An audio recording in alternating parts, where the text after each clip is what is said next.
everyone, welcome to K-pop Queen for your non-daily reactions to all things K-pop. Okay, I really wanted to talk about this movie because I just saw it literally like 3 hours ago. And I have to get on here and talk to you about this masterpiece. It is called Godzilla -1. When this movie first came out and I saw the poster and everything, I thought it was like another one of the Godzilla movies that they made here. You know, with like Millie Bobby Brown and all those other people in it. And that's why I wasn't like rushing to the theater to watch it, I'll be honest with you. Those films are they're not great. I've seen all of them because I really love a Godzilla, King Kong, you know, all the monsters sort of things, but they're not done very well. I do think that the CGI from those films is done, but like the writing is a little atrocious, thusly affecting the acting. Like it's very choppy. The movies are very, very choppy. So whatever. I didn't really know too much about it. Again, that's why I wasn't really like fiending to go see it in the theater. But then I kept seeing articles about how this was like the best movie of 2023 and how they extended the movie to December 14th because, you know, people really wanted to see it. And that's when I was like, oh, fuck, I gotta run to the theater. I gotta go see this because this is about to be something different. Yeah, I didn't realize that it was actually a Japanese film, you know, that English subtitles, but I didn't realize it was a Japanese film. Again, I thought it was like the ones that they made here. And so I was pretty excited to go see it. I didn't watch the trailer, so I actually didn't know what I was getting into. I just knew that it was a Godzilla the movie. So I was like, okay, great, let me go watch it. And I'll just tell you this right now. If you have not seen this movie, please do not watch this video because I'm going to spoil it. Second of all, go and watch this. Again, it goes until December 14th, so you have 2 days to go and watch this. I don't care if you gotta skip work, leave early. You need to see this film. In my opinion, this is one of the best things in a very, very, very long time. No one is touching this movie. I'm not kidding. Not a single soul is touching this movie. Now, I actually haven't seen any of the Godzilla films out of Japan. This is my first one, so, you know, I'm kind of new to this. I don't really know how they be doing it over there, you know, but I truly, truly am blown away by this movie. I sat in that chair for a couple of minutes afterwards, just amazed by this storytelling. This is unlike anything you will see in a very, very long time. It's a Godzilla movie, so obviously it's like about, you know, a ginormous monster that, you know, is out here destroying Japan, right? But there's so much more to this film, and the way that they tell stories over there has me thinking like, God damn, we need to kind of take notes. Like, we're a little behind. Like, this is not like, this has really changed my view of like the way an action monster movie can be done. I feel like here, they're very set. They're very like, oh, we got to do this, this, and this. Like, you know, we don't want to talk too much. We got to show more of this blowing up. We got to do this. And that leads to choppiness in the movie. Whereas this flowed so perfectly. I like, it's like 2 hours and, so it has a runtime of 125 minutes. So 2 hours and 5 minutes. Okay. So it is a little bit of a longer movie, but I do think it is absolutely worth it. Like I cannot imagine it being any shorter, than what it was. As I said, films here, they get really choppy with action. They don't like to do too much dialogue. And I do think it detracts from the storytelling because I'm wondering why this is happening, why that happened. You know, what's this, and this.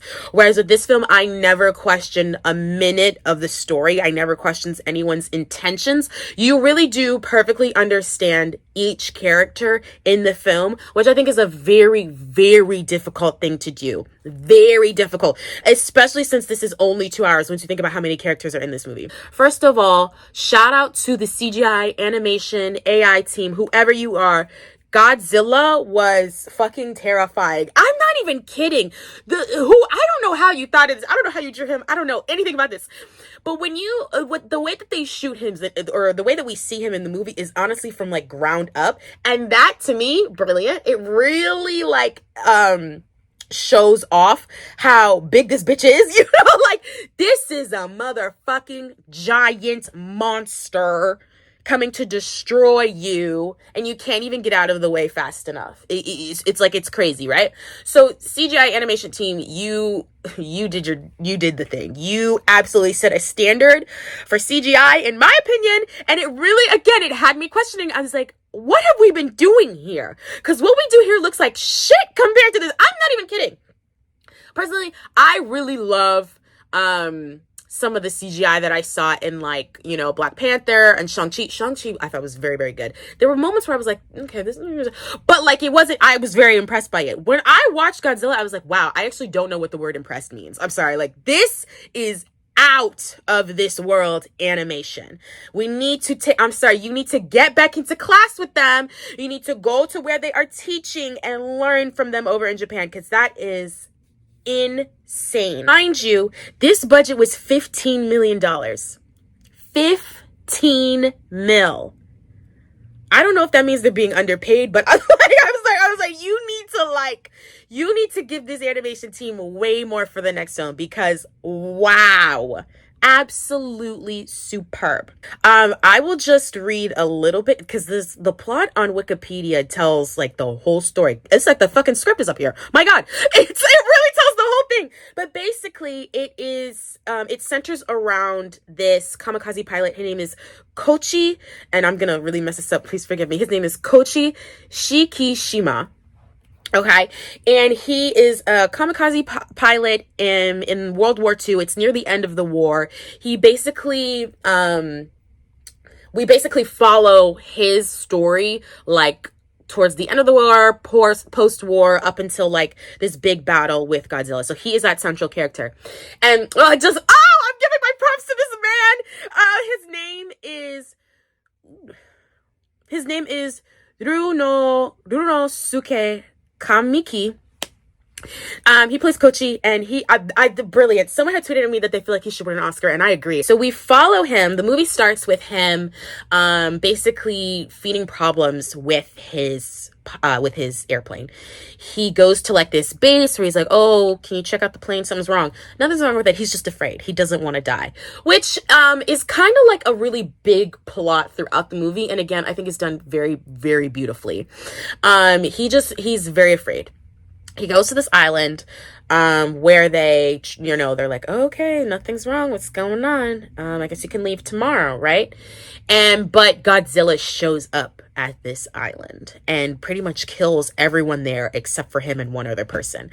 He was too afraid, again, to fight against Godzilla. So, you know, him and the other survivor, like, they're really traumatized. The other survivor's like, you're to blame for this. So he carries a lot of blame and guilt with him, especially when he goes back home. He sees that his house has been completely eradicated, you know, due to the air raids in Japan.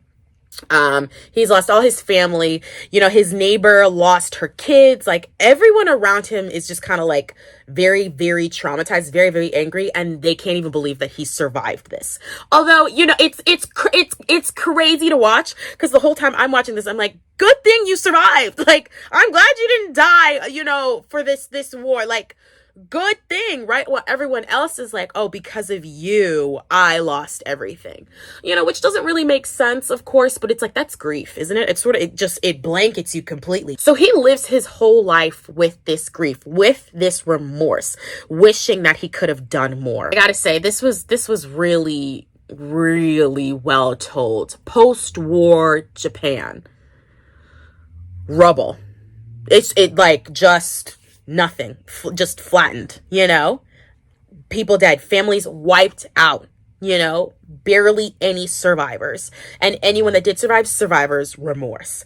I'm not gonna lie to you, I cried a couple of times, which is crazy to say when you think like this is a movie about Godzilla. No, I cried a couple of times in that theater. So we have Koichi, who we follow throughout the story. You know, this is his story. He's the main character.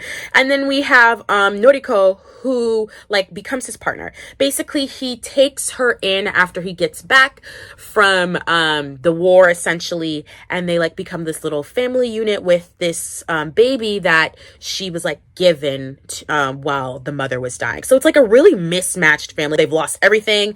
They don't have any family. They literally only have each other. So they just become a little family unit, right? So there's this moment between them where he's talking about his new job that he just took. It's risky. He has to go clean up mines in the sea, but it pays super well. It's government funded. There's a little bit of risk, like you could die essentially because, you know, the mine could go off, you know, something like that, right? And so, this moment, he's literally like, I'm gonna go. Like, we need this family. If we need this money, if we don't, then Akiko, the baby, she's gonna die. And I'm not gonna do that. I'm not gonna let you two die. And though she grabs him and she says, I forbid you to die. I'm not gonna lie, I started crying immediately. The way that Miss Noriko, and her name is Minami Hamabe, the way that she ate that line, woo! The emotion behind I forbid you to die. Mind you, they never even knew each other before the war. They literally ran into each other. Literally. Ran into each other, been together for a year, raising this baby, trying to survive. Oh, the connection between them is crazy. It's crazy. So when she grabbed him by that collar and said, I forbid you to die, I started crying. I was like, yeah, I forbid it too. Like, you're actually not gonna go. You've already survived so much. Why would you go? You know? And that's kind of a big thing with Koichi. He has been through quite a bit. And I feel like his entire story really affected me as well. He has like a lot of survivor's remorse, a lot of trauma, a lot of pain. It's kind of insane to see him like still living. But you see this one moment where he pulls out a letter that his mother had written him, and in it says, come back alive. You have to live. And that was like his sort of thing. He was like, well, I have to live. I have to, I have to survive. My mom had told me so. I need to survive. I need to come back. And so that's kind of the theme of this movie. Live or die, survive, not survive. Can we make it? Will we not? And that theme it's a current throughout the entire movie. It's like everyone's backstory. At the end of the day, different people with this one backstory of I have to survive, which is just, it's so good to watch. And again, written very, very well. And I mean that in a way, like, I feel like when we talk about survival here, or like making it, or like, beating all odds, especially in American films, there's a real sense of like nationalism with it, which is really gross. I'll be honest with you. It's like, I have to survive because I'm an American. You don't want to just survive, Bill? Like, you don't want to just survive? Like, you're fighting for your country? Like, what? Like, what? That's always been really crazy to me. And that is not a theme here. Not at all. Oh my God. They literally are like, we have to fight for ourselves. Our governments have failed us. The US government and the Japanese government failed us. So now it's up to us to survive. Woo! Okay? A survival instinct that is not backed by a flag. Love that. And I don't mean to say that they like it's not important that they're Japanese. Of course it's important. That's like we're literally post World War II Japan. It's the whole thing. But it's not like a for my country I die sort of situation. Fuck no. Another point in the movie where I was like, oh, this is gut-wrenching, was this moment when Godzilla, makes it to land, basically. Comes up to Ginza, where Noriko happens to be working, right? And so they announced it on the radio. Godzilla's, hit land. He's making way to Ginza. And naturally, Koichi is like, that's where my wife lives. Like, that's where my wife works. I gotta go, I mean, they're not really married, but like, that's the premise of it, right? So he goes to Ginza to get her. And we have this really brilliant action scene. Okay, where Godzilla comes up to the train that Noriko is in and like takes a bite out of it, and she's like hanging from the train. She's like, do I survive? How will I survive this? She drops into the water. Brilliant decision. I was literally yelling at the theater screen. I was like, girl, drop into the water, you'll survive. Just keep your legs straight, you'll survive. And she does. And then we see this scene of her like running in the street. Well, not even running. She's soaking wet. She's trying to get away from Godzilla, but you can literally see like her will to survive slowly lower. She's exhausted. She's like, I don't think I'm gonna make this. Like, it can't be. People are running past her. They push past her. She falls to the ground. She's looking at Godzilla like, this is it. I'm dying. And then of course, Koichi comes and like, get up. We gotta survive. And so he picks her up and they're running, and Godzilla is getting bopped by a bunch of like tanks and stuff. So Godzilla starts to feel threatened, and whenever he feels threatened, he like has this light heat source in him or something. I don't know. I don't really know the story, but like that's what's happening. He has like this light source with him where he can like it like activates slowly up his body, like from his tail up his body through his core out his mouth, right? And he shoots that heat ray, that electric pulse, blue light, something, at all the tanks. Obviously, it detonates. And then it's like a huge cloud. Then, you know, the sound wave that comes back after the sonic boom that comes back after the you know, bombing. And as that sonic boom is coming back, oh God, sorry. Their use of silence in this movie is also very brilliant. All you see are these people just staring. And it happens very quickly, but they slow it down. You see these people staring, they grab each other and they realize like, oh, this is kind of the end. Like, I'm actually not going to survive this. And all you see is Noriko look at Koichi, and she pushes him into an alley and is like, you have to survive. And then you see the blast hit her. It hits her, shoots her back. I don't know how, I really don't understand how they shot this. Because to me, first of all, I think this is a little physically impossible, but I don't really care. We don't have to follow physics. Like, Sir Isaac Newton's not here with us. Okay, we can do what we want. Okay, right?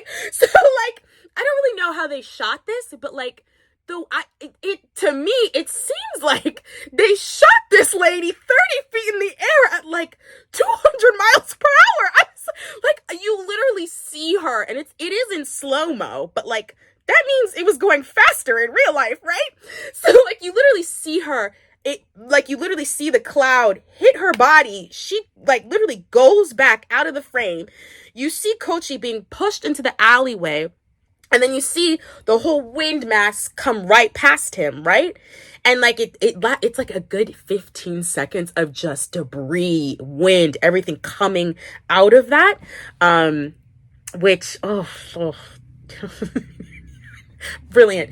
But then you see him come out of that alleyway and look at the destruction, and there's nobody there. It's just him and Godzilla.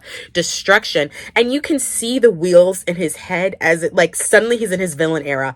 He's about to start murdering. He's like, I'm actually gonna kill Godzilla. Like, you can literally see it in his head, and he starts yelling in the middle of the road as he's like, I need to avenge my wife, who isn't my wife, but, you know, I should have married her, but I couldn't because I have my own demons to work with. That's also another really big plot point, which also beautifully done. The moment that I also cried at, and this one is really, it ties into the theme of the movie. Koichi decides that he's going to help with this last battle to get Godzilla. This is a private citizen brigade situation. The government has, like, they don't know what to do. So they come up with this whole plan to get Godzilla. And he decides that he is going to fly a plane straight into Godzilla's mouth, detonate a bomb, and, like, essentially die as a kamikaze pilot would, right? As he thinks he should have at the beginning of the film. Brilliant callback. And you see him getting ready. You see the technician that he knew that was on the island with him at the beginning of the movie. You see them come together at the end for this big moment. And he's, like, so prepared to die because he already lost Noriko. He doesn't think he's worthy of being Akiko's father. Like, he has so many demons. He's like, I don't even see it. Like, everything that keeps happening to me, I get it. I'm not supposed to be on this earth. I have to die. So that's kind of his mentality, right? So you see towards the end of the movie, you see him flying the plane, and you see him releasing the lever for the bomb, and you see it go impact straight into Godzilla's mouth. And I'm not even killing. Again, another moment where it's utter silence. You can't hear the plane, you can't hear the water, nothing, just silence. All you see is the people's reaction to him turning around to go straight into Godzilla's mouth. And you see it happening. And it's like we're frozen in time, right? Okay?